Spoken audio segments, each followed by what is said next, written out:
building. I like the fact that the ladies' loos, I don't know how many of you ladies use loos, give us a little cheer if you've used them already tonight. Yeah, you sound very relieved. The ladies' loos are just right there by the cafe, just one door loos right there by the cafe. To get to the gents, you've got to go through 3 fire doors, like some kind of vacuum-sealed airlock. There's a woman whose husband has issues. It's great to be here. I'm loving this. By the way, you know, it's beginning to look a lot like Christmas, isn't it? Hey guys, with the decorations in this room. Woo! It's beginning to look a lot like autumn, actually. Is that it, Kingsland? Is there anyone from here who can explain to me why that is the sum total of your Christmas decor this festive time of year? The fundamental fulcrum of the Christian... Seriously, what's that? Left over from autumn? Is that a joke or true? Is it true? So what, do you have a special sort of autumn solstice thing here? That's kind of weird. Let's get that. What was happening in autumn? Brilliant! A ladies' conference. Because I tell you what, if they weren't here, this room is so masculine. Like men are like coming like, yeah, check this room out, man. Like, I can really feel at home here. You know, like there's no like insignias, there's no symbolism. It's just a plain room. Yeah, we can do some business here, man, can't we? And then they come in a couple of weeks later. Let's get some business. Whoa! Is that foliage I see before me? I'm feeling in touch with my feminine side. Get out of here, guys. Well, that's lovely. It's funny that's it. Oh, there's a lot of that's very funny. Oh, that's it. Good night. That's brilliant. That's for the women's conference. Anyway, that's enough of that. I also love that it's above an Aldi. Obviously, that's a fairly obvious sort of amusing thing, isn't it? But I was thinking, you know, what you should do is you should get a sign if you want to get, you know, attract more people to this church. Get a sign made up in the colours of Aldi, the blue and orange. Put it at the bottom of the stairwell there, pointing up, and just say, "Bread and wine this way." Come on, people just be wandering up. I noticed above this entrance here, there's a thing that says bottled water only. They'll be coming here thinking, is the Evian here? Is the Evian? Incredible. What I love about Aldi, by the way, generally, as we're above it, what I love about Aldi generally is obviously it's a low budget, on the whole it's a low budget supermarket, isn't it? And what they do is they do a trick, and if you spotted this, they're tricking us, basically. It's an illusion. And what they do is, because they're low budget, they get in products that look like the big brands, but they can't get in the big brands. It's a trick, they're deceiving. It looks like the famous brands, but it's not. So for example, you know, you'll be shopping and you go, look, brilliant, there's some hobnobs. The classic orange packets, hobnobs. You get it home, no. Knob hobs.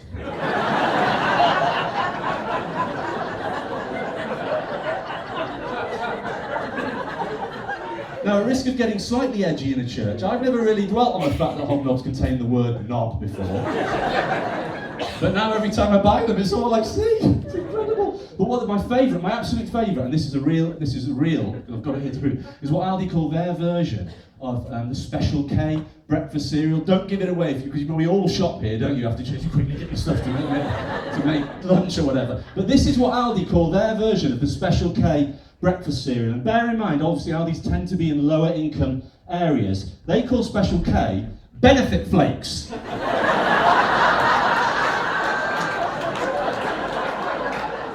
Benefit flakes? In our politically correct age, how can this have ever been allowed to occur?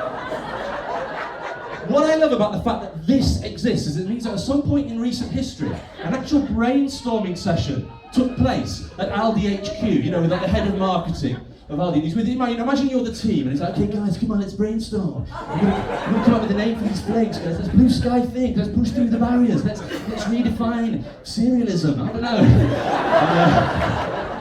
And then he did everything, you've got to come up with a name. There must be a word, come on guys, one word, you know, that captures the 2 key concepts. Firstly, that our flakes are good for you, come on guys, come on. And secondly, they can afford it on income support. Come on guys. There's got to be a word. You know, if you have to shop at Aldi, the last thing you want is the very product you're buying reminding you of why you're there and how you're paying for it. It's like they're having salt in the wound, isn't it? Or as Aldi call it, I can't believe it's not sugar. Anyway, I just got the kids some Asbo pops.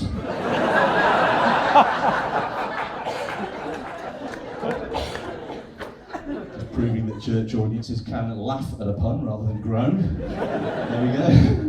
So it's great to be here. My name's Rob. I'm out of breath actually from all that. I'm a dad. I've got 3 kids, which is they're excited about Christmas, obviously. But Christmas obviously is expensive. We can't afford. Certainly on a comedian salary, we can't afford the big present, the 100 quid is like the big 100 quid Lego, so we can't do that. We just get our kids books, basically. Books, we get them 6, 7 books each, and they're happy, and obviously that's great, educational, they love it, they love the books. And also, we can't afford decorations nowadays, so we get tin foil and we make our own tinsel. And it's brilliant, but there's always that sort of sadness, isn't there? When, 12 days after Christmas, as tradition dictates, when you have to take the books back to the library.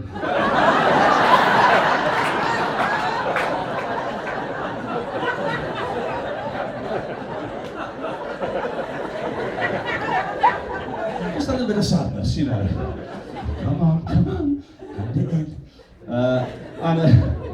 So I'm actually, I'm looking forward to tomorrow because my wife's back. My wife's been away, well-deserved break with her friends, on a mini city break. Yeah, she loves Legoland. And I've got the kids, so I've had the kids for 4 days, 3 kids for 4 days, absolutely exhausting. My youngest is 1, he wakes up, and I was up 4 or 5 times last night, exhausting. Trying to do comedy as well, there's a lot of driving in comedy, that's exhausting.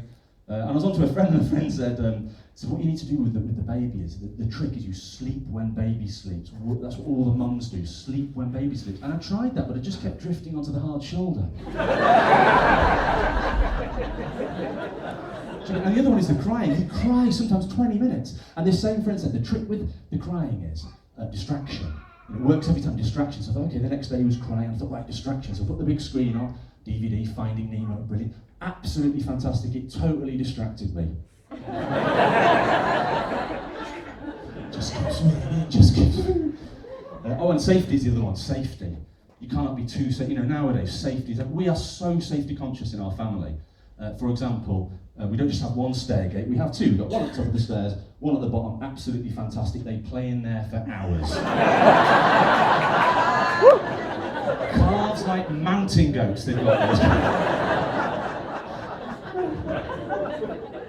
So yeah, they're excited about Christmas. We were, I was on the laptop. We were trying to find a pantomime to go to, and I was sort of like, well, they were all crowded round. We're excited. Let's look at pantomimes. And I was thinking, I was sort of way up because they always have a minor celebrity. And I think, let's see who the minor celebrity is, sort of way up. So we're like, look, Cinderella, not bad, with Christopher Biggins. Maybe not. Oh look, Snow White with Christopher Biggins. And then we found this thing. I don't know if you've noticed this, but there's a thing out there called adult panto. Now I'm not going to dwell on it, but it's basically, it's real, and it's a ruder version of pantomime. I'm thinking, well, there's people out there that want more innuendo than there already is in the pantomime. It's incredible. And they have these slightly rude names. And this is, has anyone come across this, by the way? There's a over there, very disapproving. I agree with your disapproval, as we will soon hear. So I saw one, I was with the kids, and I was like disappointed because I'm with the kids. I saw one, Topless Babes in the Wood, with Christopher Biggins. And I wasn't happy, like you, madam. I thought, right, I'm going to make a bit of a stand about this. I went onto Facebook and put a link to this thing, Topless Babes, the adult pantomime, and I wrote underneath, not cool, not classy. Pantomime is for kids and should stay that way. Why make a more sort of mature way? It's ridiculous. I put, hashtag boycott adult panto, and I submitted it. And now my mum, she saw this on Facebook, and she was sort of proud. She thought, yeah, well done, Rob, making a stand. So she clicked share. But what she didn't know is that on Facebook, if you click share to a link, it just shares the link. It doesn't share my comments. So all of my mum's friends saw Diane Thomas shared Topless Babes in the Wood. And underneath she wrote, so proud of you, Rob. So now all her friends think I'm in it. They've all booked a minibus. I just got a friend request from Christopher Biggins. Incredible. So, Yeah, my kids. I'm interested in TV and film. It's one of my things, and so I actually named my kids in connection with the TV and film industry. There's some colouring going on down there. That's fine. Colouring's fine. That's what I'd do if I was watching me. Colouring, and then when you finish, put some decent decorations up, mate. So I named my kids after the film and TV industry. So my youngest, see what you think of the name. It's not too over the top. I think I've done it quite sort of clever. So my youngest, Oscar, and then my 5-year-old daughter, Emmy. And then actually, this reminds me, in the morning I've got to pick up after from some bullying victim support nonsense, some sessions he's got to do. He'll be fine. It's fine. I was bullied, by the way, at school. God, it took about 3 seconds to say it. I can just give you a little tip, don't go to a pantomime. I need a quicker response time than that. No, I'm fine, I got bullied at school, I'm fine. I got bullied for having a big head. Yeah. I've had people go, I've had people laugh, but I've never had a sort of a formal confirmation. Yeah, definitely. Anything else you want to run by me?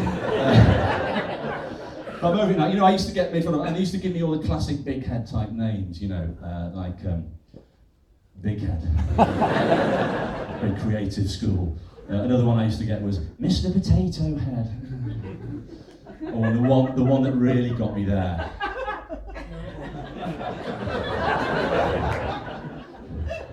Mary from school. The one that really got me there. Mrs. Potato Head. Anyway, what made the bullying worse at school was I was the only one at school that had any kind of allergy, right? And by law, back then in the 80s, by law, you had to have an allergy board. But I was the only person. And they had to have it in the canteen, obviously, where the food prep went on. And that was where we all queued with our plates for our lunch. So every day, I had to queue up with my plate, line up with all my friends, and we had to troop past this massive allergy board with just one photo on it of me with my massive head, and underneath the words, no nuts. I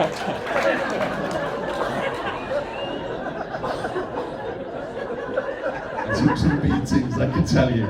Maybe the man I am today, maybe. So we're going to finish now with the thing I mentioned, that I'm into the film and TV industry, and I've only got one sort of beef with the film and TV industry, and it's very simply this, that I think that theme tunes for TV shows nowadays are not as good as they used to be. This is my thesis, and now hear me out on this. For example, I'm going to play you a theme tune now that's a modern, award-winning, so you can hit the first track, Jace. Right, so here's a modern, award-winning, Emmy-winning, Golden Globe, you name it, it's won the lot. Hands up or shout out if you know what this is for. There we go, a couple of dudes back there, Breaking Bad, absolutely right. I mean, listen to it now, it's a bit of a dirge, isn't it? Sounds like someone kind of practicing for their grade 1 xylophone exam, doesn't it? I yearn for the days when a theme tune was a real theme tune, like the stuff they had in the 80s, like the theme tune to Magnum, P.I. Do you remember Magnum? What a show that was, and if you listen very carefully, we'll hear it in a second. The theme tune is incredible because what it does is it jumps almost schizophrenically between the two personality types of Magnum. On the one hand, like the tough, hard-fighting cop, but on the other hand, the suave, sophisticated gigolo. The transition is incredible and it's absolutely blatant and stark, and you will soon hear it. So blast it out for us, Jace. Let's check out the Magnum. That's a real theme tune, isn't it? Come on!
Okay, unfortunately, technical glitch.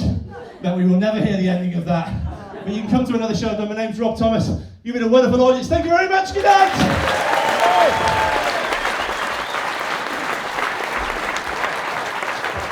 Rob Thomas, ladies and gentlemen.